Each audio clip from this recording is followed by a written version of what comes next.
Are you a mom who gets emotionally triggered at home a lot? Say you're working full-time and you're also busy with housework and kids care.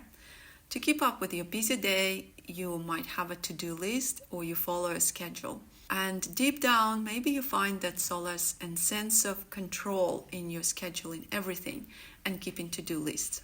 If this is you, watch this video. I'll show you how this can be creating an illusion of control if you are under chronic stress and having trouble emotionally controlling yourself in home situations, and how over-reliance on strict schedules and to-do lists can add to overwhelm and internal pressure, and what to do instead, what we need to focus on instead to help you get out of the reactive cycle.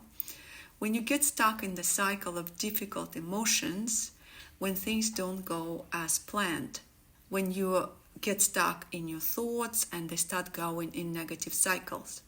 If you get emotionally triggered, it may be the time to look deeper under the surface and start resolving the root cause of your emotional reactions. Picture this.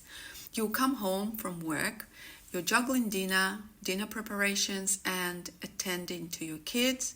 Your to-do list seems to be okay, on track, and you feel a sense of control or accomplishment. Just when you think you have everything under control, your child informs you last minute that they need a white t-shirt for school tomorrow. Suddenly that calm facade crumbles. Frustration, worry, impatience, and pressure bubbles up from beneath the surface and shatters the illusion of composure. You find yourself in a sudden tirade, raising your voice in a moment of panic, even without realizing it. So these overwhelmed feelings build up inside of you, feelings of discomfort, and guilt hits immediately after, accompanied by self-shaming thoughts about your parenting skills. In the aftermath, you question yourself as a parent. What kind of parent am I? I feel like I'm messing up their lives. And you question your ability to control your emotions, and all this kind of adds to the internal chaos. I know this because it was me and many of my clients now. This cycle reveals a pattern where we rely heavily on to-do lists and over-planning for a false sense of control. However, when unexpected situations come up, like your child's last-minute request, we lose that control and succumb to emotional outbursts.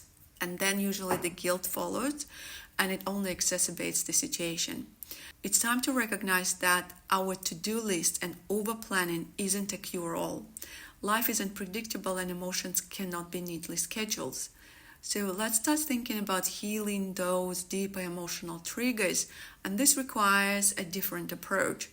I would often ask my clients, instead of focusing on guilt and the situation that just happened, ask yourself, what are you avoiding or distracting yourself from? We really want to dig deeper into the internal trigger, the real reason for the overwhelm and stress. Another question for you is, consider the toll of this reactive emotional cycle taking on your well-being. How much longer can you keep it up? So really, to reclaim control over our emotions and break free from emotional reactivity, we need to dive deeper into the source of stress that drives the reactive cycle. And it's not about creating another list, using another scheduling or planning app, or finding yet another stress strategy that creates over-reliance on schedules or distracts us from real issues. This creates additional pressure. Taking the first step towards a healthier mindset is acknowledging the need for change. Taking a moment to reflect, when you're ready, how much longer can you keep up with this self-imposed pressure? Keeping emotions under the lid gets harder as time passes. We can't stress-proof life, but we can stress-proof ourselves by healing deeper internal triggers that keep us stuck in emotional reactive cycles, so we can actually deal with life and start enjoying our lives. Your emotions are telling you something. Maybe it's time to listen.